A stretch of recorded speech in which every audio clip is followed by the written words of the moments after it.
Kinumpirma ni DPWH Secretary Vince Dizon na mailalatag na ang mga ebidensya laban kay former House Speaker Martin Romualdez kaugnay sa flood control scandal.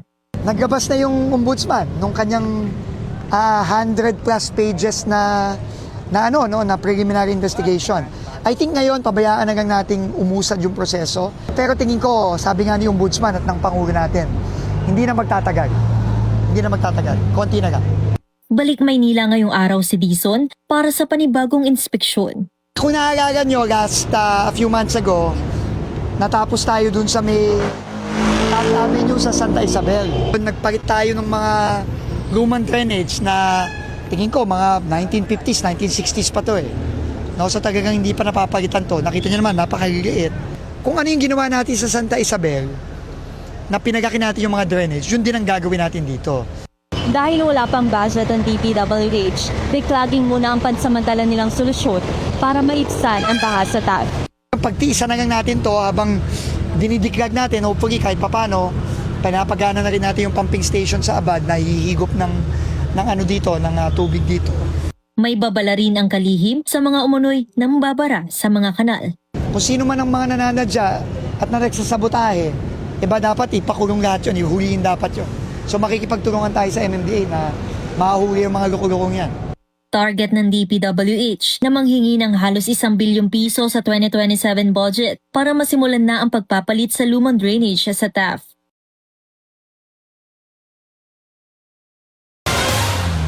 Kinumpirma ni DPWH Secretary Vince Dizon na mailalatag na ang mga ebidensya laban kay former House Speaker Martin Romualdez kaugnay sa flood control scandal. Naglabas na yung ombudsman nung kanyang 100 plus pages na preliminary investigation. I think ngayon pabayaan na lang nating umusad yung proseso. Pero tingin ko, sabi nga ni ombudsman at ng Pangulo natin, hindi na magtatagal. Konti na lang. Balik Maynila ngayong araw si Dizon para sa panibagong inspeksyon. Kung naalala nyo, a few months ago, natapos tayo dun sa may Avenue sa Santa Isabel. Nagpalit tayo ng mga lumang drainage na tingin ko mga 1950s, 1960s pa to eh. No, so talagang hindi pa napapalitan to. Nakita nyo naman, napakaliliit. Kung ano yung ginawa natin sa Santa Isabel, na pinagaki natin yung mga drainage, yun din ang gagawin natin dito. Dahil wala pang budget ang DPWH, declogging muna ang pansamantala nilang solusyon para maibsan ang baha sa TAF. Pagtiisa na lang natin to habang dinidiklag natin, hopefully kahit papano, pinapagana na rin natin yung pumping station sa Abad na hihigop ng tubig dito. May babala rin ang kalihim sa mga umunoy na mababara sa mga kanal.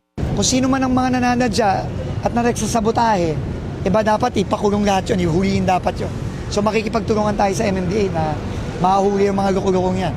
Target ng DPWH na manghingi ng halos 1 bilyong piso sa 2027 budget para masimulan na ang pagpapalit sa lumang drainage sa TAF.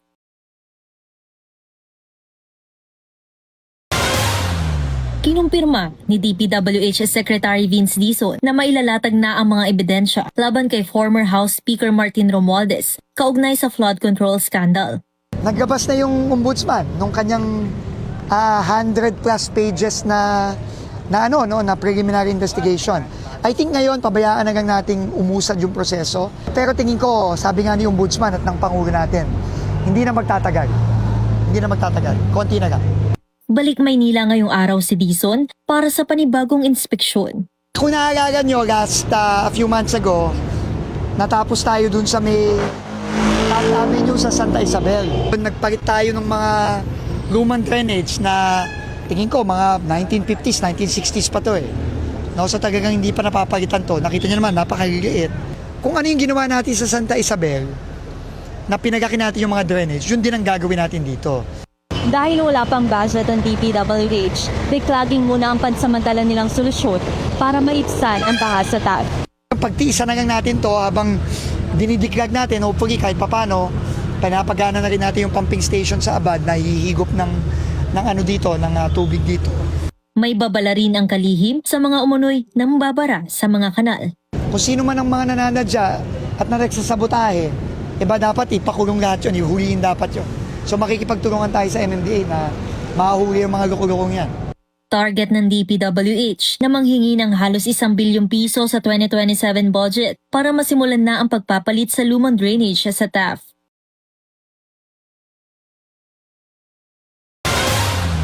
Kinumpirma ni DPWH Secretary Vince Dizon na mailalatag na ang mga ebidensya laban kay former House Speaker Martin Romualdez kaugnay sa flood control scandal. Naglabas na yung ombudsman nung kanyang 100 plus pages na preliminary investigation. I think ngayon pabayaan na lang nating umusad yung proseso. Pero tingin ko, sabi nga ni ombudsman at ng Pangulo natin, hindi na magtatagal. Konti na lang. Balik Maynila ngayong araw si Dizon para sa panibagong inspeksyon. Kung naalala nyo, a few months ago, natapos tayo dun sa may Avenue sa Santa Isabel. Nagpalit tayo ng mga lumang drainage na tingin ko mga 1950s, 1960s pa to eh. No, so talagang hindi pa napapalitan to. Nakita nyo naman, napakaliliit. Kung ano yung ginawa natin sa Santa Isabel, na pinagaki natin yung mga drainage, yun din ang gagawin natin dito. Dahil wala pang budget ang DPWH, declogging muna ang pansamantala nilang solusyon para maibsan ang baha sa TAF. Pagtiisa na lang natin to habang dinidiklag natin, hopefully kahit papano, pinapagana na rin natin yung pumping station sa Abad na hihigop ng tubig dito. May babala rin ang kalihim sa mga umunoy na mababara sa mga kanal. Kung sino man ang mga nananadya at nagsasabotahe, iba dapat ipakulong lahat yun, ihulihin dapat yun. So makikipagtulungan tayo sa MMDA na mahuli yung mga lukulukong yan. Target ng DPWH na manghingi ng halos 1 bilyong piso sa 2027 budget para masimulan na ang pagpapalit sa lumang drainage sa TAF.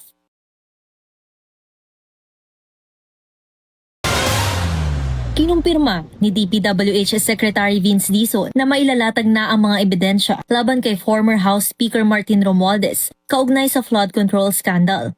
Naglabas na yung ombudsman nung kanyang 100 plus pages na preliminary investigation. I think ngayon pabayaan na lang nating umusad yung proseso. Pero tingin ko, sabi nga ni ombudsman at ng Pangulo natin, hindi na magtatagal. Konti na lang. Balik Maynila ngayong araw si Dizon para sa panibagong inspeksyon. Kung naalala nyo, a few months ago, natapos tayo dun sa may Avenue sa Santa Isabel. Nagpalit tayo ng mga lumang drainage na tingin ko mga 1950s, 1960s pa to eh. No, so talagang hindi pa napapalitan to. Nakita nyo naman, napakaliliit. Kung ano yung ginawa natin sa Santa Isabel, na pinagaki natin yung mga drainage, yun din ang gagawin natin dito. Dahil wala pang budget ang DPWH, declogging muna ang pansamantala nilang solusyon para maibsan ang baha sa TAF. Pagtiisa na lang natin to habang dinidiklag natin, hopefully kahit papano, pinapagana na rin natin yung pumping station sa Abad na hihigop ng tubig dito. May babala rin ang kalihim sa mga umunoy na mababara sa mga kanal. Kung sino man ang mga nananadya at nagsasabotahe, iba dapat ipakulong lahat yun, ihulihin dapat yun. So makikipagtulungan tayo sa MMDA na mahuli yung mga lukulukong yan. Target ng DPWH na manghingi ng halos 1 bilyong piso sa 2027 budget para masimulan na ang pagpapalit sa lumang drainage sa TAF.